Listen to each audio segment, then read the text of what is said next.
গণহত্যাকে আওয়ামী লীগকে নিষিদ্ধ শেখ হাসিনা সহ খুনিদের গ্রেপ্তারের দাবিতে আজকের অবস্থান কর্মসূচিতে উপস্থিত গণ অধিকার পরিষদের নেতৃবৃন্দ, উপস্থিত যুব অধিকার পরিষদের নেতৃবৃন্দ, উপস্থিত ছাত্র অধিকার পরিষদের নেতৃবৃন্দ এবং শ্রমিক অধিকার পরিষদের নেতৃবৃন্দ সকলকে আমার শুভেচ্ছা ও অভিনন্দন। আমরা ছাত্র, আমরা এই দেশকে আবার স্বাধীন করেছি। আপনারা দেখেছেন আমরা রাজপথে কিভাবে রক্ত দিয়ে এই দেশকে স্বাধীনতা এনে দিয়েছি। এই দেশকে স্বাধীনতা আনার পিছনে ছাত্রদের যে রক্তের অবদান আছে, এই রক্তের অবদান যেন কোন আওয়ামী লীগের দেশে, কোন শেখ হাসিনার দেশের যেন নষ্ট না করতে পারে, সেদিকে আমাদের সবার সবার দৃষ্টি রাখতে হবে।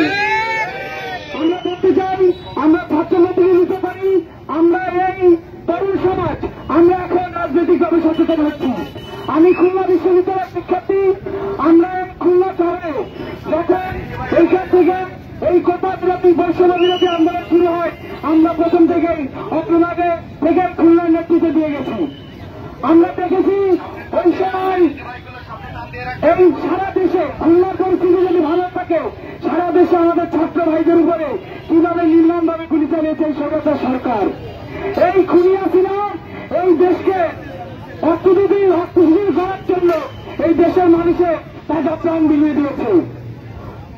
আমরা বলতে চাই, ছাত্র সমাজ থেকে বলতে চাই, আমরা তারুণ্য নির্মাণ একটি রাজনৈতিক দল, ইতি নুরুল তারুণ্য নির্মাণ একটি রাজনৈতিক দল পরিচালনা করছেন।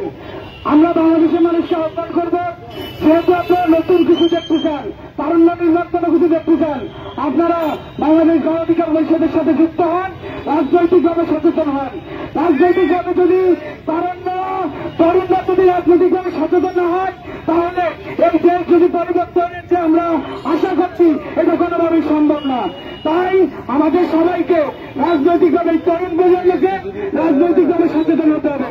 রাজনৈতিক বিরুদ্ধে এই তরুণ প্রজন্ম এই দেশ বিনির্মাণ করতে পারবে না। আমি খুলনা বিশ্ববিদ্যালয়ের স্টুডেন্ট, আমি চাই নির্বাচনে পড়াশোনা করে বিদেশে স্কলারশিপ নিয়ে পড়াশোনা করতে, কিন্তু আমি চাই দেশে থেকে দেশ বিনির্মাণ করতে, দেশ নতুন একটা বাংলাদেশ তৈরি করতে। এই নতুন বাংলাদেশ তৈরি করতে আমাদের সবাই জানেন যে খুলনা ইউনিভার্সিটি একটা নন পলিটিক্যাল এরিয়া, কিন্তু আমি লোকাল হিসেবে আমি এইখানে রাজনীতি করতেছি, কারণ আমি এই দেশকে করতে চাই। এই দেশের মানুষ যেন স্বাধীনভাবে কথা বলতে পারে, স্বাধীনভাবে বাঁচতে পারে, তাদের নিজের ন্যায্য অধিকার যেন আদায় করতে পারে। এই স্বাধীনতা রক্ষার জন্য বাংলাদেশ গণ অধিকার পরিষদ তথা সহযোগী সংগঠনগুলো সবসময় কাজ করে যাচ্ছে।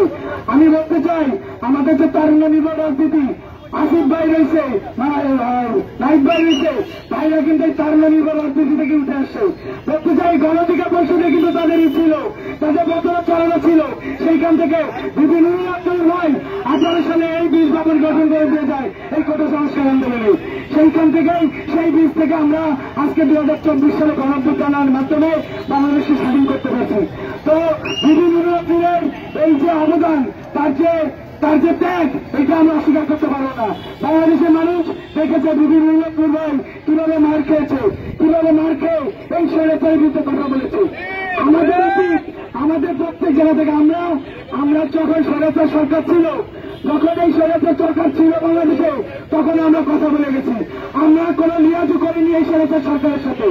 আমাদের নেতা বিভিন্ন এই স্বৈরাচারের সাথে আপোষ করে কোনো এমপি সিট নেয় নাই, কোন এমপি সিট নিয়ে 10 কোটি টাকা নিয়ে সে রাজনীতি করে নাই, সেই এই বাংলাদেশের মানুষের সাথে বেইমানি করে নাই। তাই বলতে চাই বিভিন্ন লোক আপনাদেরকে আপনাদের বিশ্বাসে প্রতিদান দিয়েছে, গত নির্বাচনে না যেয়ে আপনাদের বিশ্বাসে প্রতিদান দিয়েছে। তো সেইখানে আপনাদের উচিত এখন বাংলাদেশ গণ অধিকার পরিষদ তারুণ্য নির্ভর একটি রাজনৈতিক দল, এই রাজনৈতিক দলকে বাংলাদেশের মানুষকে এগিয়ে নিয়ে যেতে হবে। আমরা যদি বাংলাদেশ গণ অধিকার পরিষদ তথা সহযোগী সংগঠনকে এগিয়ে নিয়ে যেতে পারি, এই তারুণ্য নির্ভর বাংলাদেশ করতে আমরা সফল হব। আপনাদের এই কামনা করে সবার গণ অধিকার পরিষদ ভালো রাখবেন, এই আশাবাদ থেকে আমি আমার বক্তব্য শেষ করছি। আসসালামু আলাইকুম।